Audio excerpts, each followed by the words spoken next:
for the highways of America, which for so many years were an assortment of as many designs and pavements as there were states, are now becoming one big road that can take you anywhere faster, safer, and more directly than ever before. What is this big road? Where is it going? How much has been built? How much is yet to come? These are questions we ask. Certainly traveling the entire system would be a memorable experience, but few of us have the time for such a trip.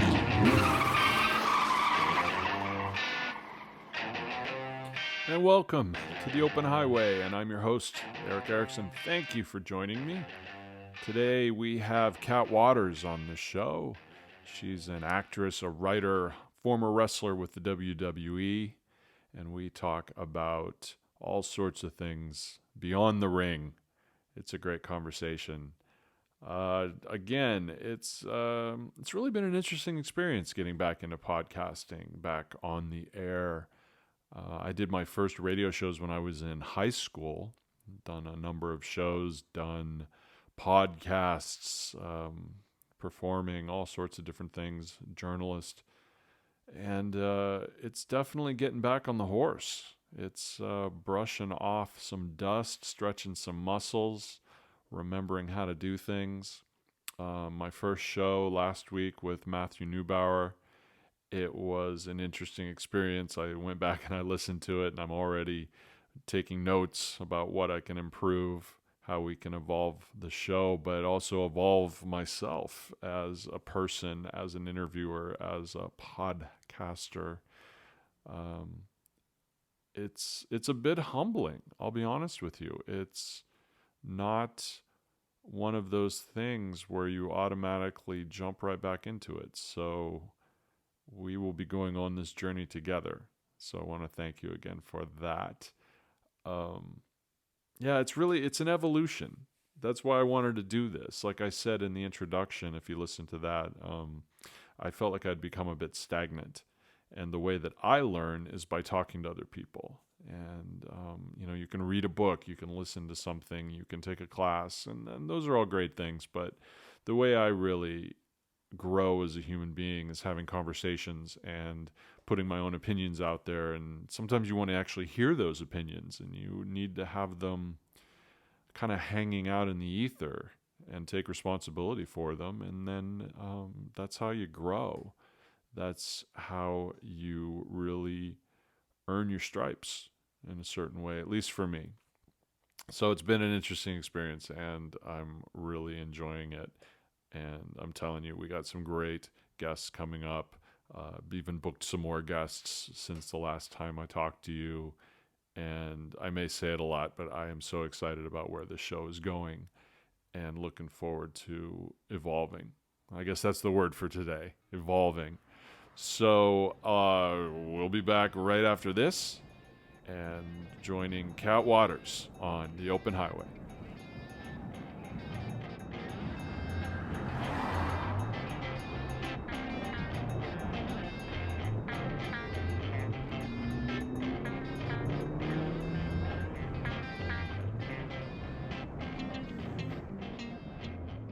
Hey everybody, have you checked out the VikingDogStore.com yet?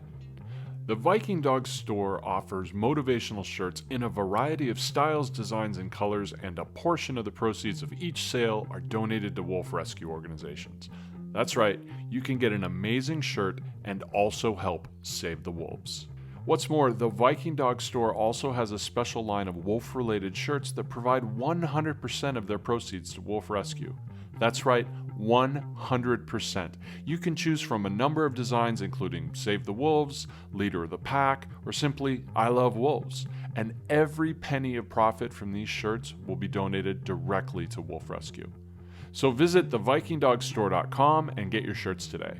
Perfect for the gym or just wearing on a daily basis, there are various styles and colors for men, women, and even kids. thevikingdogstore.com. Motivate your workout and help us help save these amazing animals. thevikingdogstore.com. Check it out today. Well, Mr. Bradshaw, what's on your mind? Bearings Inspector. She's a good one, too. Just look at that record. Okay, now, Walt, you've had your little joke. Give her to somebody else. I ask for a man. We don't have a man with her qualifications. Sue avoids red nail polish since it would call attention to her stubby hand. Yoo-hoo! Ginny thinks that she has the key to popularity, parking in cars with the boys at night. When Jerry brags about taking Ginny out, he learns that she dates all the boys. On the 5th week of the 8-week course, a crucial moment. Job interviews with airline representatives and a lot of questions. Will you lift your skirt, please, Miss Drake? Hey, Jerry, there's that new girl in our math class. Oh, yes. Her name's Carolyn Ames. She's a swell kid. Why? You know her?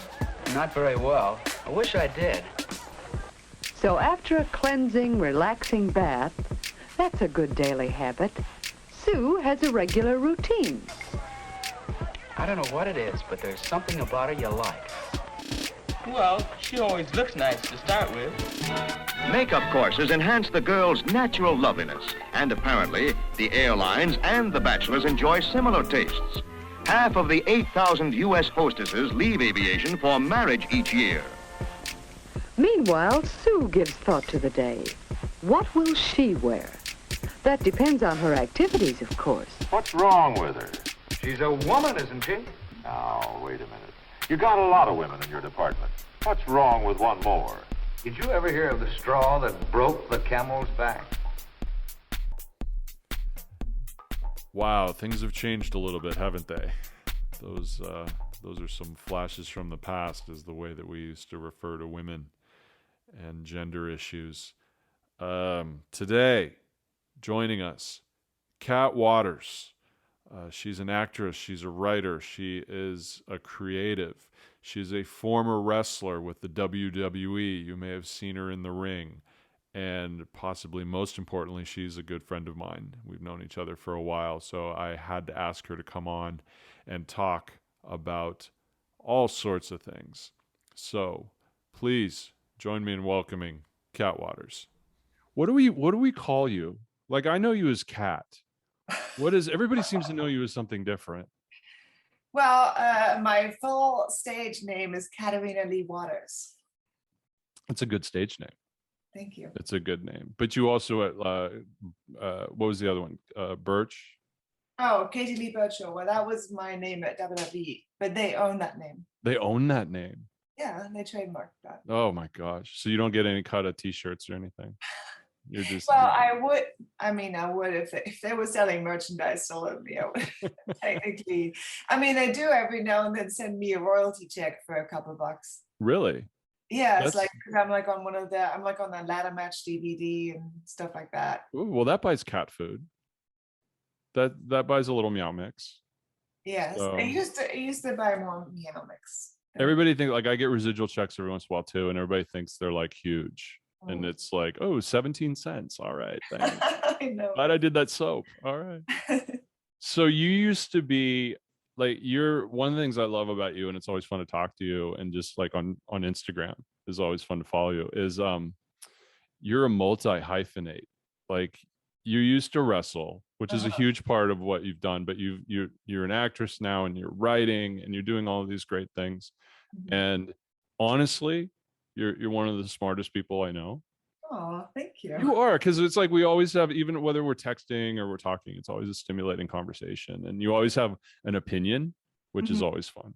But so let's get the wrestling thing out of the way. So you wrestled with various organizations, but when you started, how did you get into it? Just like really quickly, just like, how did you get from being interested in it into actually wrestling, and then quickly, how did you rise through the ranks, and then how did you get to where you are today? Okay, well, when I initially got into it, that's actually a pretty funny story, so I'll tell that real quick. I didn't know that there was independent wrestling. I thought only WWE or WWF at the time and WCW existed, and I thought that was it. And I was a fan, and I had this idea in my head that one day I'd like to work with them, but it wasn't like something where I set up a career goal to work towards it. nor did I know that you could. And I certainly didn't know that you could train anywhere or do independent shows or anything like that. And you were in England at the time, right? I was in England at the time, yeah. Okay. So I was in London. I'd actually, so the acting thing and all that was my original goal. And so I'd come to London to like do acting and things like that. And one weekend, my sister came to visit me, and we were looking for something fun to do. And we'd always watched wrestling together, and we saw an independent wrestling show advertised in London. And I was like, what? I didn't know this was a thing. Let's go. So we went, and then I'm sitting there, and it's like a nightclub venue, but it's small. So it's like the wrestlers are close. Suddenly I'm like, these are real people. If they can do it, then I can do it. So then in the break, I ran out to one of the wrestlers, turned out to be Doug Williams, and said, hey, how do I get involved in this? And he said, talk to the guys over there that are doing commentary. But I didn't know that these were the guys. They weren't really involved in wrestling per se. They were running the venue, and they were more like comedians. But anyway, I went after the show, I went and approached them, and we hung out a little bit, and they were saying, you know what, we have a comedy match here every month. Why don't you do next month's comedy match? So they had a guy who did the sounds, who played the entrance musics and stuff, and he was dressed up like a mouse. That was like his gimmick. And then whenever something really exciting happened, the mouse would run in the ring and run the ropes, and that happened like once every show. And the commentators would be like, the mouse is in the ring, the mouse is in the ring. And it was like a feature every time. It was like super over. So they go, we got this guy, he's the mouse, your name is Cat, why don't you? Oh God. So the next month I showed up, I dressed up in a little black PVC, kind of like Sable, inspired shorts and top. And then, so they did the whole thing. The mouse got excited. He ran in the ring. He was running in the ropes. The commentators went, the mouse is in the ring. The mouse is in the ring. I came out as the cat. We did like a match, improvised somehow. We had like two spots. One was a double clothesline, and one was where I choke slammed him, because that was my favorite move. And other than that, I don't even know how we got through. We just improvised, so rolling around. And then in the end, one of the commentators dressed up as a dog and came in and just chased us both out. So it's kind of like, so that was my first experience performing on a wrestling show with zero experience, zero training. But then because I was backstage, I got talking to the wrestlers that were there, and they were telling me the schools and this and that. And then so I went online on the internet and found a wrestling school, and then I started training. And you were just hooked. Yeah, because I just, yeah. And then I remember my first training sessions, I was sitting there and I was like, wow, we're doing all these moves that I've only ever seen on TV. And I'm like, I'm about to do this in real life. That's amazing. Yeah. So and it's like, I've taken a couple, I've gotten in the ring with a couple guys for a couple TV shows and a couple different things, and you get in there, you're like, oh yeah, I'm gonna run the ropes, and then you're like 20 minutes later, you're like, oh my God, this hurts, and I have pictures somewhere, the bruises on my back, from running the ropes and everything. And I have a lot of respect for what anybody who goes to the training does. But I mean, even more so, like being a woman who goes through all this. You and I were talking recently about the modern crop of wrestlers, female wrestlers. They've changed a lot about the approach, because it used to be the divas, and it used to be this like, glam kind of situation. And there's still some of that, but it definitely is becoming more, it feels like it's more character driven a little bit. Yeah. Although I can't say I'm a fan of Flair, and I'm the most beautiful woman in the WWE and some of the stuff they do, but you love to hate them. That's the whole storytelling, is that's why you have baby faces and heels and the whole thing. But so what was it like coming up as a woman, and what was it like? Well, when I started the training school that I went to, that also did their own shows, it was called Hammerlock UK. there was no other women there, so I was the only one. So it was like, it was interesting too, because every training session before we started getting to the pro wrestling, they would do like a little round of shoot wrestling. So we'd all sit in a circle, and the trainer would be like, okay, you and you, and then we do like a shoot wrestling thing where we try and tap each other out. We didn't have training for that. That was just something that we just, figured out. And then I remember the first time I was there, he was like, oh, I don't know what I'm going to do with you, because there was no other women for me to fight. But then he just put me up against a guy. And then from then on, I was just one of the guys. And it was like not, I wasn't like singled out in any kind of way. And I'm really grateful, that he did that, like from the start, like everybody just treated me and respected me on an equal footing, rather than, where I'm like getting special treatment, or I'm sort of sitting out because I don't have a partner. Like everybody was just like, okay, fine, Yeah. happens to be a woman, but I just went through the training just like everybody else. And then on the shows, I wrestled the guys too, which, was great, because then I had more scope and variety, for opponents, rather than, because let's say at the time there was many women around, let's say if there was one other woman there or two other women, we would have just had to fight each other constantly, because that would have put us together. Yeah. But the fact that there weren't any others, I got to actually just be one of the guys. So I had more variety in terms of like who my opponents could be and everything like that. And that carried on when, after Hammerlock, I went to another promotion called FWA, which was kind of like the hot indie promotion in England. They were the first to bring in overseas talent like AJ Styles and Christopher Daniels and Samoa Joe and people like that. And I wrestled with them, and I was the only woman there too. And I had storylines with a couple of the guys. So it was just really cool to be, part of that. And then, I had a natural gimmick already, and I stood out because I was like the only one of my kind, quote unquote.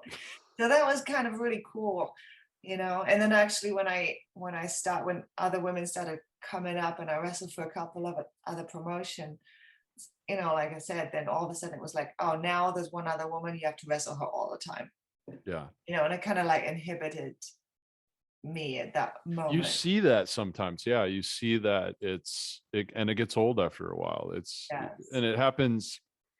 Like I'm a fan, but I've told you and I've talked about that. It's like I'll fade in and out, it's like a soap opera. It's like, okay, enough, you lost my interest for a while, you come back. Right. But yeah, if the story doesn't capture you, if you're seeing the same match over and over and it's the same moves, it's like you're gonna fall out of it. But that's being a fan. So what are your that's okay, so that makes me curious. So you have, it's like being an actor. It's, you have your public persona, and then you have your private life. Like, do fans, can they tell the difference? Like, do they blur that reality when they meet you at a signing, or they see you after a match? Or like, what's it like to have, the cat that I know, and then the cat that other people see or that they remember? Because you've had some interesting storylines. Like I actually went back and I was going over some of them. It was like, oh wow, her brother. Okay, well, so. Well, but if you think about it that way, I have three personas, right? So you have the wrestling persona. That's like being an actor, and then people coming up to you and thinking, like, say, which I guess happens mostly if you're in a soap or something like that. People blur the lines between you and the character. Yeah. So like I have my character, and I'm usually playing a bad guy. So I'm usually playing a heel, but people do know that I'm not really that. So when they come up to me and meet me, what was that face? Because there's always somebody. Like here's my roommate in college couldn't tell the difference between Sylvester Stallone the actor and Sylvester Stallone the person. Okay, it's no offense.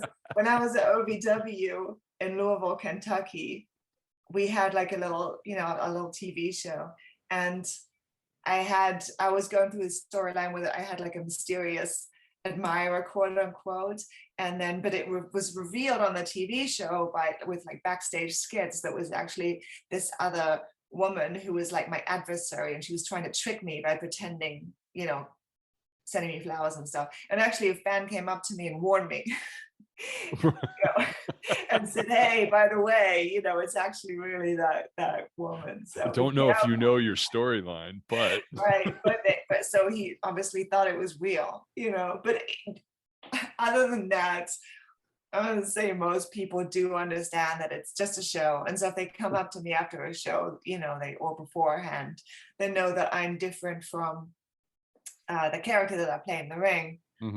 That being said, of course, my public persona is still a different person than me, Kat, that or my friends. yeah. And that's like anybody in the entertainment industry is like, Yeah. I always call it like the red carpet persona. Right. The person that you are in the photos, and we all like our quiet times like anybody else, but we all like to be a little obnoxious every once in a while, or we wouldn't be in this industry.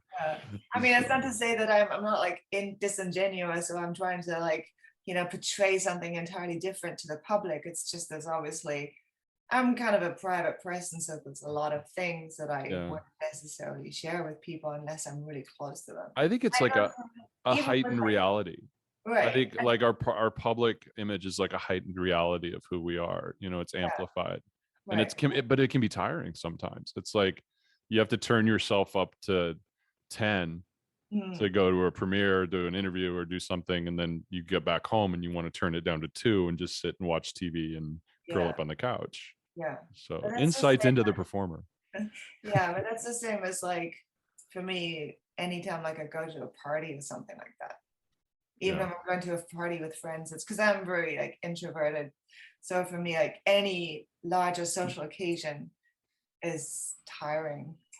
Dance, monkey, dance. That's kind of it feels like that sometimes. It does. I don't think I'm saying anything that's not true, because I had the whole, the kind of the angry Viking thing, and I would go to an event and they're like, "You're not that angry." I'm like, "Oh, you want me to be angry?" I'm not the Hulk. Oh my God. It's all that. But it's an interesting journey that you've had, because now do you have people like the next generation? Do they come up to you and do they like ask you for advice, or are there other women who want to get into wrestling or already in it? Do they come to you and be like, "Hey, can you help me with this? Like, how would you do this?" Yeah, definitely. I mean, and I'm always flattered and honored if they do, ask me for advice. But yeah, if I'm on a show with somebody, or sometimes they'll ask me like, "Oh, would you watch my match and let me know what you think about it, or what I could improve," and stuff like that. So I'm always flattered when somebody asks me, for advice, and I'm more than happy to bestow what little, what little I can give them. Do you have regrets though? I mean, we always say like, I don't have any regrets, but do you look back and you're like, wow, I wish I'd taken this more seriously, or I wish I'd, not taken that crap, or, do you have anything like that? Yeah, I mean, I don't know who says I don't have any regrets. Like I have a list as long as my arm, just in general in life, but also, of course, in wrestling, there are some, I mean, when I was in WWE, there's like a several months worth of footage where I'm like, I hope nobody ever sees it, because I'm like, what was I thinking? Like the way that I, looked or presented myself, and also like other things in terms of where it was a time when I got stuck a lot in 6 women tag matches, and they took like 3 minutes for the whole match, where I would maybe get a move in or something like that.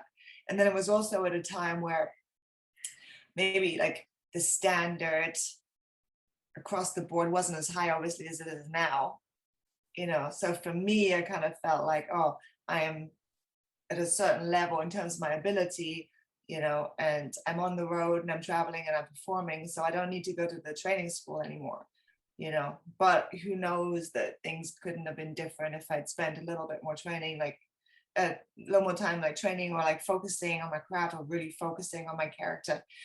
It's also at a time where, I used to drink a lot, like I'm sober now, so a lot of the time that I could have really focused just on being the best that I could be professionally, because I got to a certain level, quote unquote, like I was in WWE. So I was like, oh, now I'm here. And then I sort of put in the effort when I was there, but I didn't really put in the effort at home. Yeah. For example. Do you think did you forget that you were an athlete? Like that you need to perform at a certain level, or are you saying that you kind of rode your natural skills and your luck, for lack of a better term? Yeah. I mean, I guess I never really considered myself an athlete, which maybe sounds weird to say. It does a little bit. I mean, you were. Yeah, I don't know. But like for me, like wrestling, because for me, wrestling was always a lot about performance, versus, but then obviously once I started getting into it, and I started training and I really wanted to like get better. Like like I said, when I was at FWA, I was training for a time. I was training like twice a week. I drove 3 hours to training, trained for like 4 hours, drove 3 hours back again twice a week, just because, and for no other reason that I wanted to do it, because I enjoyed doing it. I wanted to get better. I was excited to be part of this thing. And the guys that I was wrestling with were like a really high level, and I wanted to compete with them on that level and have great matches, and I didn't do it for, if I do this now, maybe one day I'll get to somewhere. Yeah. That wasn't the thought in my head. So I don't know. So I just think when I was at WWE, I don't really know why that stopped. Yeah. I wonder if, like, because you have so many people in the industry who come from wrestling families or dynasties, and it's ingrained into them for the moment they can walk. Yeah. That's a different mindset. Right. So maybe that's it. So you mentioned the drinking, and I'm not trying to do like, this isn't like a dark side of expose question, but how does your those experiences that you had, how do they affect you? Like when you look at who you are now, I'm sure you had good experiences, you had bad experiences, but they all add together to the person that I'm talking to right now. So how do you look at that? Like, what is that? How did that turn you into Kat 2021? Yeah, 2021. It all runs together the last year and a half. Like, how do you look back at that? Like, how do you think about those memories and those experiences? That's a deep question, I know, but yes. Well, it did so when I quit drinking, I didn't really know that I had a problem per se. Like I didn't think of myself as an alcoholic. I didn't think of myself as like, oh, I need to stop for any other reason than when I was drinking, I'd become violent. And it was sort of like an escalating thing. And I thought, this is going to end badly. Yeah. Some way. So I thought I'd better quit because of that. But other than that, I didn't think it affected me at all. And then once I stopped drinking, 2-3 years later, as the fog starts to lift, it takes a while to lift, all of a sudden I'm looking back and going, oh man, like it affected me in so many different ways, because the thing is too, obviously I'm sure I was drinking for a reason, I was unhappy with certain things in my life. But then when you drink, it's like you never get to the point where you confront those things. And so when you're sober, when they come up, you have to confront them because you have nowhere else to run, really, and then when you start thinking about, and it makes you it crystallizes out what you really want and what's important to you and where the path to happiness is, because obviously you were going the wrong way. So what is the path to happiness now compared to what it was, say 10 years ago or back when you were drinking? And would you say you were kind of on autopilot back when you were drinking? It was yeah. I would say so, yes, for sure. So what is it now? What is your passion now? What is your why? What is your well, it's creativity. So for me, it's really, I want to be a writer director. That's like, and an actress too. But like for me, writing, directing is like being able to give birth to, the creativity that lives inside me is kind of, I would say, my raison d'etre. So that's what I'm working towards. Yeah. How's that going? It's going pretty good. I just finished a concept trailer, like a proof of concept for a film that I wrote. So Yeah. I'm gonna use that to like shop around and hopefully create the feature out of that. And then So what gets your passion going storytelling wise? What are the stories that you want to tell? they just kind of appear, right? Like Yeah. in my head. Like anything could set me off or be like an inspiration. So, and once I have an idea that forms that I like, and I start seeing it, and the characters start talking around in my head, Yeah. that's when, and it takes kind of on a form. Especially like once I've written it down and I've got a completed feature script or whatever, and then once you start really working on it, so for example, like I made it like a short film and I made a web series, and then it feels like you're pregnant, right? So I wouldn't know. I've never been pregnant, but I can't imagine it. Like I feel like it's the perfect, because you have the little tiny baby idea in your head that's like peanut size, and then as it grows and grows and it starts to develop and it has like a little face and hands and feet and everything, and the more it forms and is like a complete little being inside you, so then it needs to come out, right? Because it's no good inside your belly, like it has to come out. But the process of labor is long, is painful, is difficult, right? You're trying to push this thing down. There's so many obstacles in the way. It won't turn properly, right? It hurts like hell. And there's times when you just want to turn around and say, this is too painful, this is too hard, I'm giving up. But you still have the baby inside you. And there's all these people telling you how to do it. There's right. Everyone has their own idea, like how to have that child. Right. But like the baby can't stay in there, because if it does, it'll wither and die and you'll die with it. Mm-hmm. So that's kind of how I see it. Like it has to come out or I will die. You're so overly dramatic. Maybe, there's pregnant women out there right now. They're like, one woman's like, she's totally right. Another woman, she has no idea what she's talking about. Just popped out. It was like, you just take drugs and it pops out. It's like no big deal.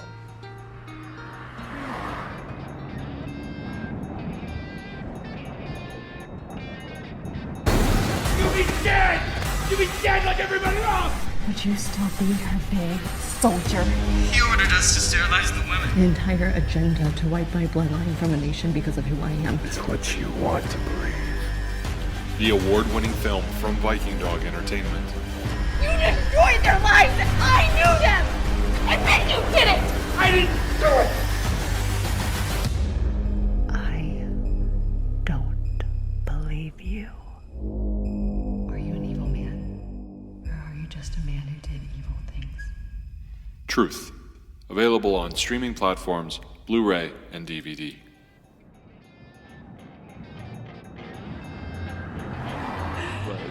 But there's got to be a genre. Like, is there a genre that speaks to you that like you really look at and you're like, that's my voice speaks to this, or this really? Yes, I would say like probably thriller / action. I would have thought romantic comedy. I mean, I'm not good at comedy. See, I don't mind watching it, but no. But somebody's probably gonna die in my film. Oh, so Disney stuff. Okay, cool. Yes. Bambi's mother. 9 times out of 10, somebody has to kick the bucket. That's how you tell a good story. You have to have the drama. You have to have the loss. Yes. I've read so many scripts where it's like, okay, there's no stakes. There's no, there's got to be something to overcome. Yeah. Why do you think that, going back to the wrestling thing for a second, yes. Why do you think so many wrestlers like try to make that jump to filmmaking unsuccessfully? Like you have the obvious ones, like, but that's, charisma and presentation and packaging. But, for each Dwayne Johnson, you have The Miz, or you have, Don't say anything about I love The Miz. Oh, yeah. All right. So it's been fun talking to you. Anyway. Or, but, well, we both know John Morrison. So, I mean, like, you've got John, who's been, he's done pretty good. He's doing his stuff. Yes. Why do you think that jump is? Because Well, I think I know what you're going to say, but I'm curious. Well, I think that's an excellent question. I think the reason is because the people that take it seriously and continue to work on it are the ones that make it. And the ones that think, oh, I'm a wrestler, so I'll naturally have that ability. So somebody can put me in their movie and then it will just work. But then people will never see them as anything than just the wrestler that's in the movie because they haven't put in the work in to become, with the depth to actually become an actor. Yeah.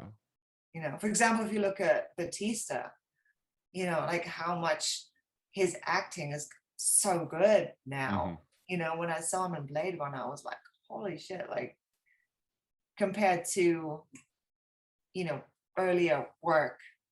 Was it the Riddick movie? That was one of his first ones, wasn't it? That. Yeah, But he had like 3 wow, lines. it's like he's a real actor now. You know, he's not just like, okay, I'm Batista, I can get some money to play this character, and the character suits me, and I'll walk and talk, and I'll be right for it. It's like he's really, you can tell he's studied and he's put the work in. You know, and Dwayne Johnson is the same. Like he's focused on it. You know, he works harder than anybody else, and that's why he's made the jump. Yeah, Army of the Dead. Did you see the Zack Snyder zombie movie? Oh yes. Yeah, but he really, like, he plays a father, and you really feel, you can see it. You can see that he put in the work, and he really took a stake versus some people who just show up and grab that paycheck. Right. You know, like, look at me, flex. You know, I can throw this guy through the wall, flex. And you'd think if anybody could do that, it would be Batista, but he didn't want to. He wanted to. Yeah, he doesn't want to take his shirt off anymore. Did you hear that interview? No. He's like, because he's 50, I think he's 51, 50, 51, 52. And he's like, no, it's too hard. It's like, they keep telling me to take my shirt off. He's like, it's too much work. I want to do movies where I don't take my shirt off. Fair enough. And I'm like, all right, like, I get that. Well, he's earned that privilege, I would say. Yeah, exactly. You know, have you, so like we touched on a little bit, but you know, being a woman that comes up in wrestling, you know, there really is that, we talked about it a little bit, but coming back to it, there really is this holding them up on a pedestal. You know, I think there's a fetish angle to it almost in some ways, where it's like, well, you know, it's not about the skill, it's not about the talent, it's just about looking good in the outfit. You know, and you came up at a time where in the old days it was kind of the glow, you know, situation where they got the old school wrestlers coming up, and then into the 80s with glow, and then it got very glamorous through the 90s, and now they're coming back to the storytelling and the talent, and you know, it's not the divas anymore. Like, how do you handle that? Like, how do you deal with the fact that you're put up on this pedestal? You know, does that affect you as a human being, as a performer? I did not feel like I was put up on a pedestal.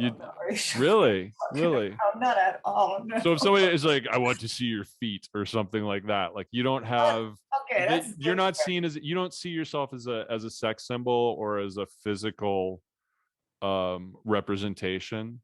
I guess it comes back to what we were saying about, like, there's the public you and the private you. Yes. Well, I guess, I don't know. I guess for me, there's like there was the division. There's two things, right? Because when I first came up, I would say 90% of the wrestling fans thought that all women were awful, and they would tell me things like, even though, like I told you, you know, I was training a ton. You know, looking back at some of the matches, I go, holy moly, I didn't know I was that good, you know? But then even at the time, people on the fan forums would be like, oh, the guys are carrying her through those matches, you know, because I was a woman, they just immediately assumed I had no skill. And then I felt like when I was, and I carried through kind of, and then when I was at WWE, there was, you know, like I said, like the short matches and everything like that, and they set us up to fail like a million times. So I always had that thing of like, they don't want us to succeed. I think that was probably part of like why I sort of gave up mentally, in that sense too, rather than that I really kept improving because I was like, well, they're giving me the shitty matches anyway. What am I doing it for? Which was the wrong attitude, but that's just maybe part of it. Of course, you always have fans, yes, that worship you. I've been, signings or whatever. I've had fans come up to me and they're so nervous to meet me that they're shaking. And they're like so super excited. They're like, oh my God, I can't believe I'm meeting you and stuff. And it's really touching, so that makes me feel obviously good. It doesn't make me feel like I'm better. It makes me feel, I don't know, I don't want to sound disingenuous or corny, but say like it almost makes me feel humble that somebody would look up to me like that. I don't think that's disingenuous at all. Yeah. I mean, because you've had an effect.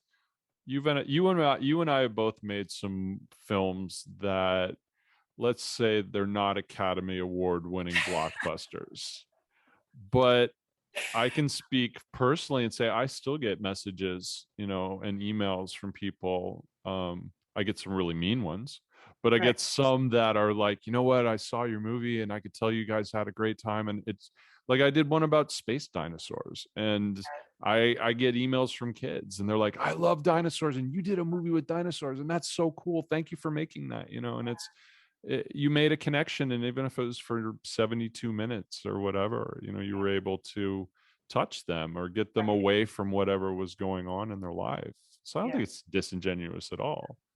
That match that you did, or that memory, or it could be something else. I mean, you could have done a match on Monday Night Raw. You were on Raw, right? Yes. Yeah, like you could have had a match on Raw that was, to you, whatever. You just it didn't go the way you want, but there could have been some kid that like watched wrestling with their dad every Monday night, and something you did on that match like will stick with them for the rest of their life. That's true. And it means something to them.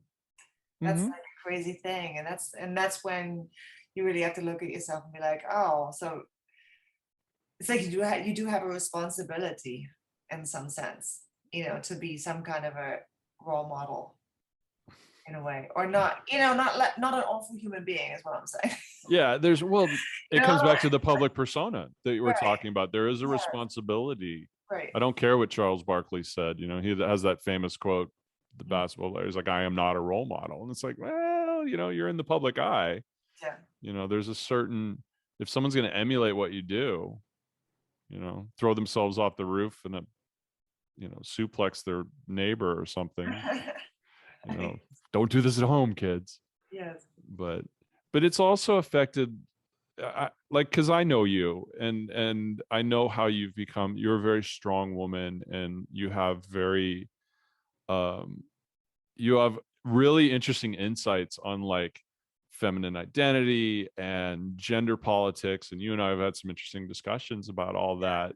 Like, how much of that is just you, and how much of that is your experiences? I think a lot of it is my upbringing, I guess, because when I was a kid, first of all, I think in Germany, I don't know if the gender roles aren't as divided now, but like when I grew up, I mean, here, all this talk of like, oh, she's my little princess, and all the girls dressed in tutus and pink and stuff. I never really saw that when I was a kid. Yeah. That wasn't like the norm. Like when I was a kid, it was a little bit more neutral in that sense, first of all. Second of all, I was always kind of a tomboy.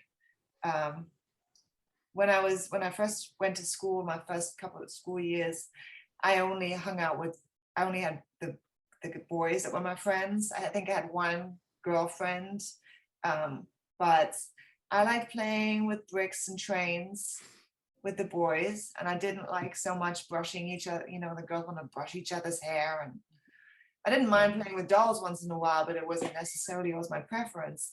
So it was like, for me, I was like one of the boys back then, and that was like one of the happiest sort of times in my life, like where I felt the most integrated and comfortable was with those friends. So I think like even now to this day, I feel more comfortable in a group of men. I feel comfortable. I feel integrated. I feel part of the thing. If I'm in a group with just women, I always feel weird. Like I feel clumsy. I feel self-conscious. Like I don't really know what to do. Like, So you're not going to do the wine book club kind of group. You're not going to all get together and talk about your significant others and down rosé. I have girlfriends and I've done like little girl get-togethers. I'm more comfortable with it now than I used to be. Yeah.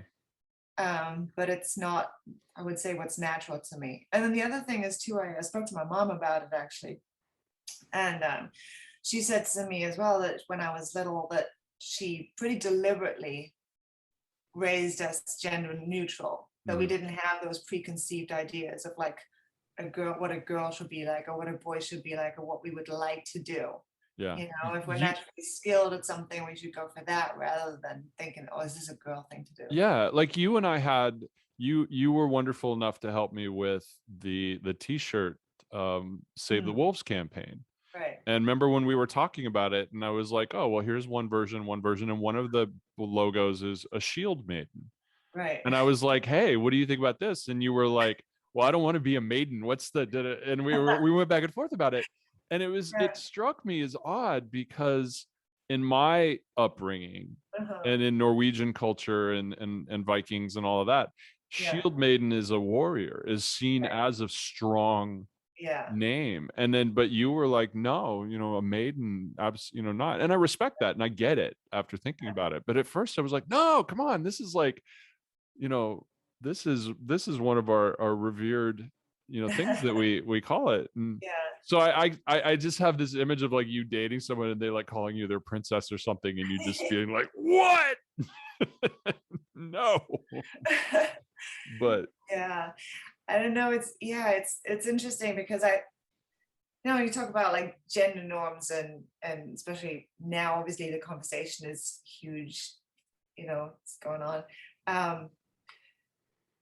The question is always like, how much of it is actual gender and how much is it gender norms? Like for me, I always felt more comfortable doing boy things. I resented to an extent my gender because people would make assumptions of me based on it.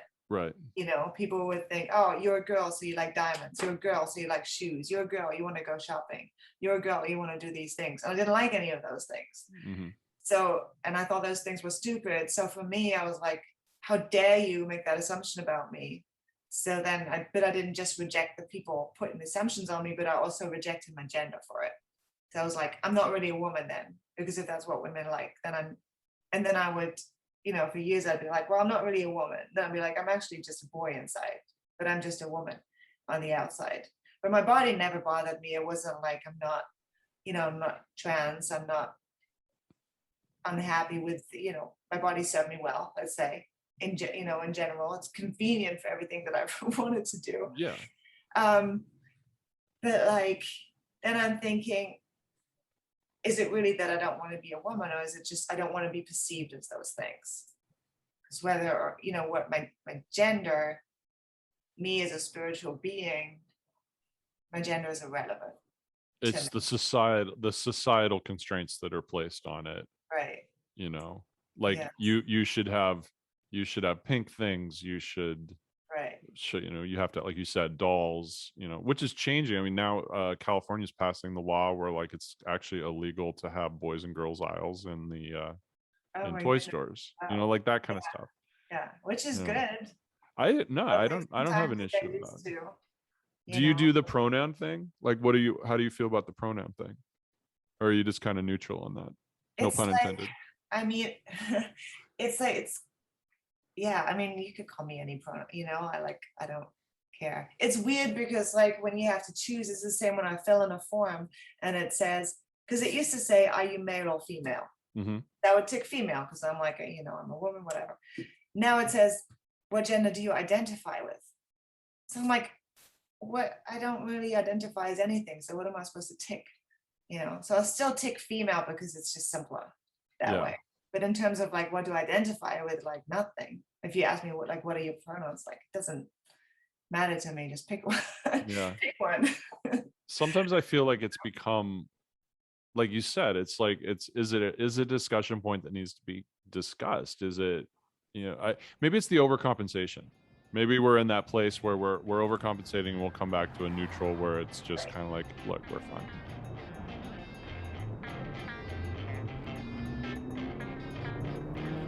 This episode of The Open Highway is brought to you by absolutely nobody. Yep. But if you're interested in sponsoring the show or buying ad time, drop us a line at Viking Dog Entertainment at vikingdogent@gmail.com.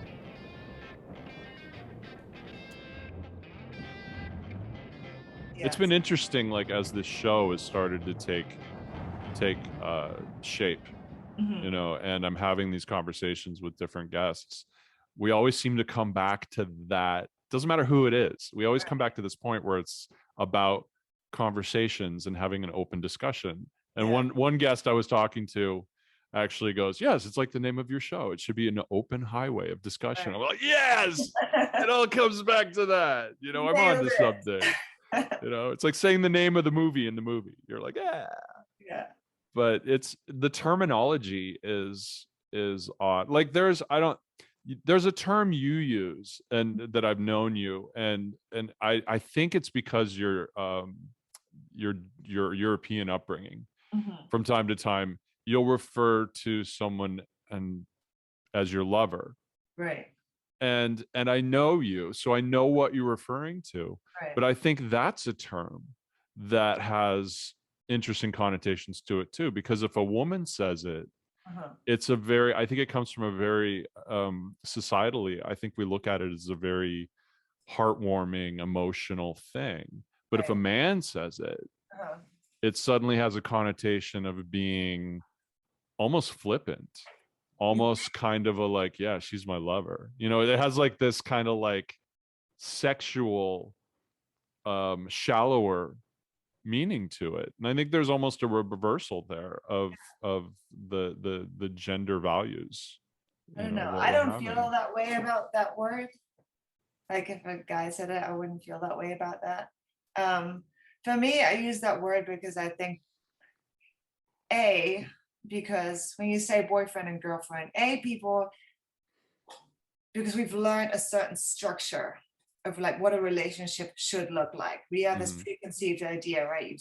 You meet and you date for a while, then you become exclusive, then you're boyfriend and girlfriend, then you move in together, right? So there's like we have this preconceived idea of the tracks that this relationship is going to go down. Yeah. So if I say, oh, that's my boyfriend, then people have this preconceived idea of what they are and what they mean to me and what, and then also to me, like, I don't know, like boyfriend sounds trivial, and it sounds like, I don't know, like an appendage or like an accessory. Whereas if you say lover, it just describes what they are. It's like somebody that you love or somebody that you feel deeply about, that you care deeply about, that you're not, that you're physically intimate with.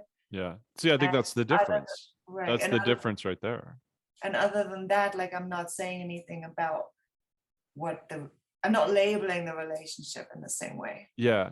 But that's what you said right there, is like, it's somebody that you hold close, right? Love. And I think for too long we trivialized that emotion, right? Because we say, I love this, I love that, I and it's we take away the value of that word and realize that it actually is something. Like if you say, by the point the point that you're in a relationship where you say you love someone, like that needs to be, I knew someone once upon a time who said, I would not tell someone I love them until the next sentence was, I want to spend the rest of my life with you. Like it was that important to them. And that might be a bit much. Yes. Everybody has their line, but still it's, if you're bringing someone into your life and you're that intimate with them that you use a term like that, like there's weight to that. There's heft to that. Yeah.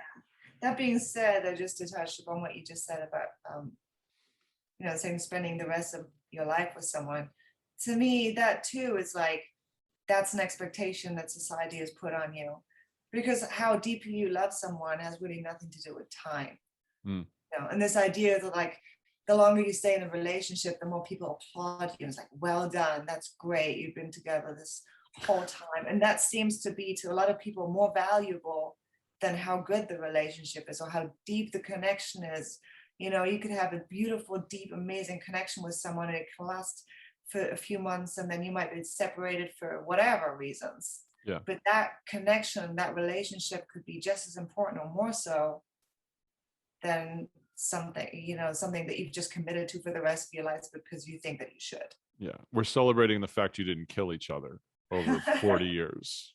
Way to go. You didn't put arsenic in his coffee. Yes. Way to go. Yeah. I mean, on the other hand, you know, if you are staying together that long because you really want to just be with this person and you really do feel that deeply about each other, then that is beautiful and to be celebrated. But it goes back to the trivialization of feelings. You know, don't you think that, you know, like you said, like you could have an emotional connection. You could go on vacation and meet someone on a 2-week vacation and have as much of an emotional connection and develop love and feelings and connection and not see that person again as somebody that you spent 30 years with staring across the kitchen table. Yeah, absolutely. And that could have a profound effect on you for the rest of your life. Mm-hmm. As long as as long as it comes from a real place. I think that's the thing, is sometimes we confuse lust, love, passion, and need. Right. You know, sometimes we're trying to fill a hole, and we try and fill that hole with what we think is love, and then that's a whole other issue that comes up. You know, you can fill it with alcohol or drugs, or you know, you can be addicted to sex and looking for love just like you can anything else. So wow, that went deep. Yes. You know, for example, if you think about like morals, you know, what we've been told is morally good or morally bad, or like what is sinful, what is not sinful, you know, again, going back to relationships and things like that, you know, we've been taught like, oh, you find one person and the longer you can stay with them, the better that is. And that's like supposed to be like absolute, both morally, you know, you're not supposed to sleep around. It's like morally, it's good if you just have one and it's serious and it's deep. But if you think about it, if you unlearn everything that you've learned and you really just think about it from a perspective as like, who are you harming by doing something different? Yeah. Then it would be just as moral and right to make as many connections with as many different people that you want and have, you know, either emotional or loving or sexual relationships with, as long as everybody's respected and cares for each other in a sense that you know, nobody's intentionally doing anybody harm or trying to deceive anybody. And there's no, it's not morally of less value than to just be one person, just be with them forever. It's just a choice.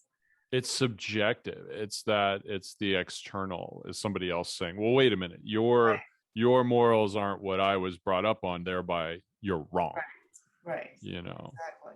I feel like we're getting away from that as a society a little bit. I think there's definitely a culture war that is going on. There's many culture wars that are going on, but you know, I run into a lot of we're of a certain age, but I run into a lot of millennials, and it's a fact that you look at the younger generation and you're like, okay, I don't agree with everything that, you know, you're approaching, the way you're approaching the world, but I respect your system, and I respect the way that you look at the world, as long as it's based on thoughtfulness, as long as it's based on your experiences.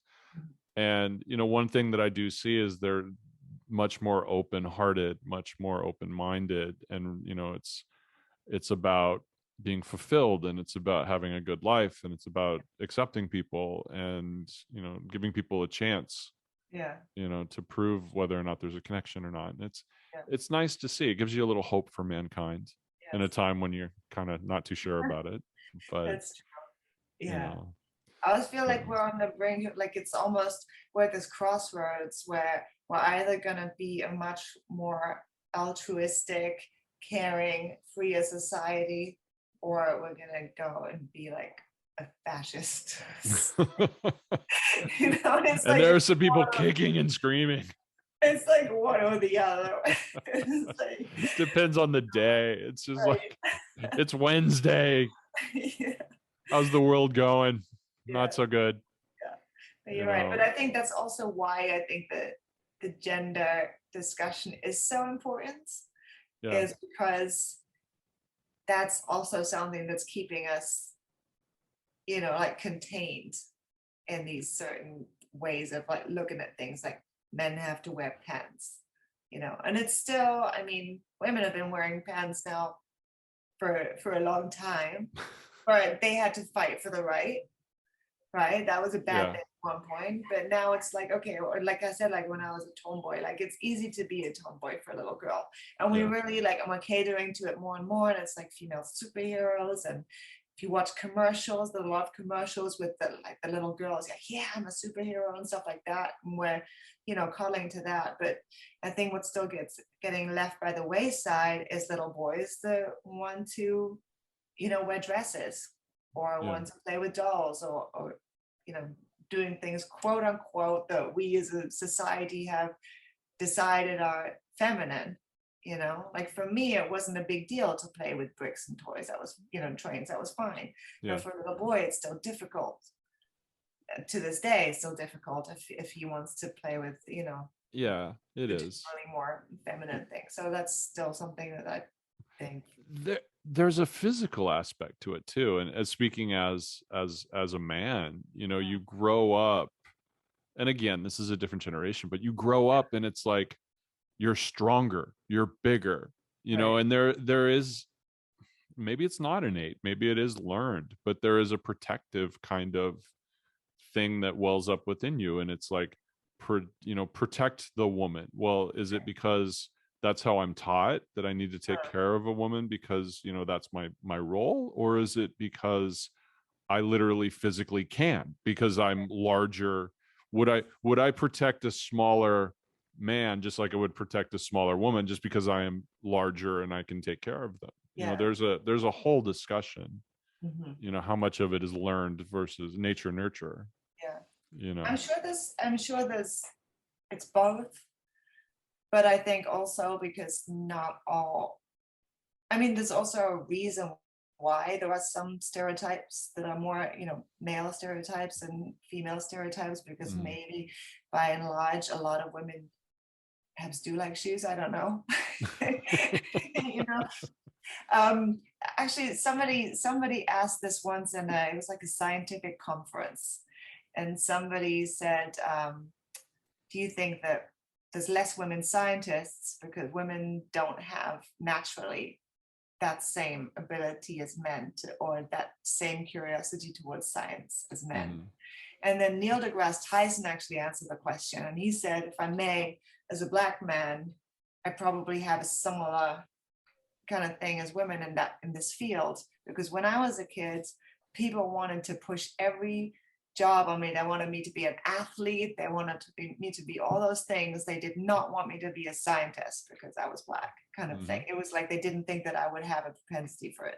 And I had to fight so hard because this was my dream to do it. And that's how I fought through. And he goes, like, for every one of me, there's so many others that weren't able to get, or didn't have the persistence, who might have been great scientists, but just was so discouraged at a young age that they didn't pursue it. And he goes, probably the same for women. So once we even the playing field, then we can figure out if there's a biological component to it. That's a good point. Yeah. That's like what we're going through with the film industry. It's like, well, there aren't enough female directors. There aren't enough female producers. There aren't this. And you have to, but it still has to be a situation where are they a good director?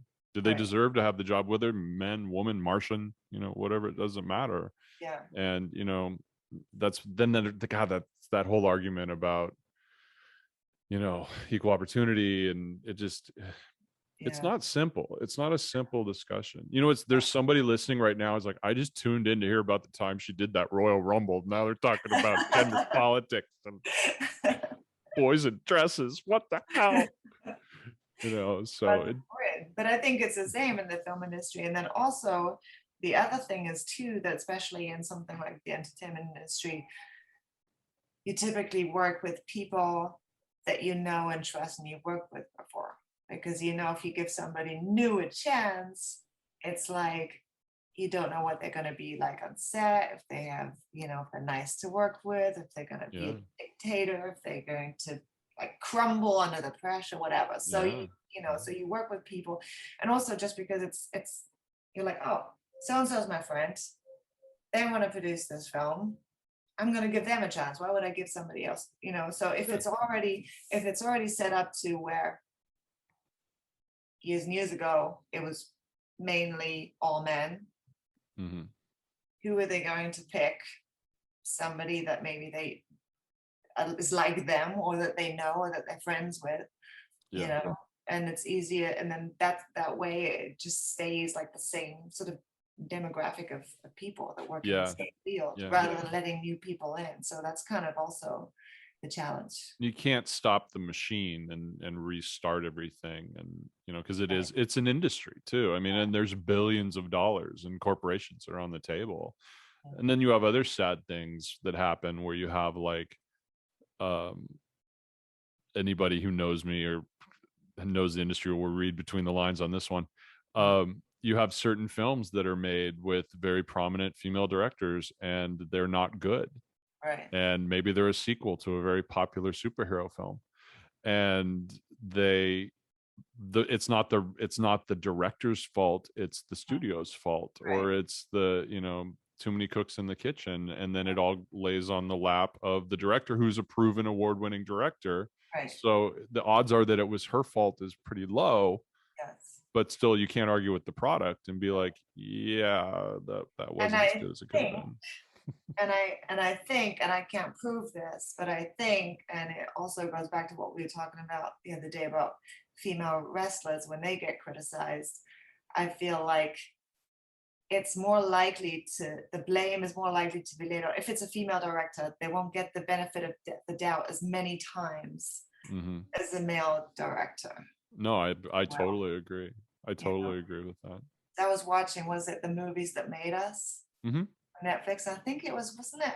Was it Back to the Future or something? And the director writer team, they'd had like 4 flops or something, and then they were given like another chance and another chance. And I'm like, I don't know if you're a woman writer director, given that many chances. No. Still. No, you fail upward in this industry, but certain people wouldn't have even given that opportunity. Right. It's we have very weird careers. We have very very strange industries that we work in, but we love it. We we both talked about that. Like I can't see myself working as an accountant or sitting in a cubicle. Yeah. So this has been so much fun. I'm really enjoying the way the show's coming together and having you on, and this is exactly what I envisioned. So thanks for doing I'm this. excited to be part of it. This is like it's I was telling someone the other day, they're like, well, how's it going? I haven't told many people what I've been doing, and I said it's just coming together so easily. And like, so that says something to me. Like the people, although I have gotten turned down by a few people for interviews, and I'm like, yeah, we'll wait until you see how it turns out. So, anything else that you want to share before I cut you off and we end all of this beautiful conversation? My Instagram is @Katarina's Infamy. That's absolutely. We have to Katarina's Infamy. So, all right. You want to say goodbye? Thank you so much for having me. It's been great. Very inspiring chat. Ooh. And thanks to everybody listening. Hope you enjoy it. Did you learn anything? I did. I did. I feel like every time you talk about these issues, you're going to learn something, even if it's just something that clicks in your own head. Yeah. I love the organicness of it. And that's what was really fun to talk to you about. So, all right. Great host. Oh, that's what I want to hear. Bring it on. Tell your friends. So, all right, Kat, thank you so much. Thanks, Eric. And I'll talk to you soon. Okay, talk to you soon. Bye. Bye. So special thanks to Kat for joining us today. That's exactly what the show's about, is having conversations like that. So, check out Kat's Instagram feed, Katarina's Infamy. She's also on Twitter. And I'm telling you, totally worth a follow. She's a wonderful human being and just a joy to talk to. So, thanks again to Kat. And this has been The Open Highway. I'm your host, Eric Erickson. Please drop us a line at openhighwaypodcast@gmail.com. Follow us at Open Highway Podcast on Instagram, or check out Viking Dog ENT on Instagram and on Twitter. And we'll see you next time. Have a pleasant journey, and we'll see you on the Open Highway.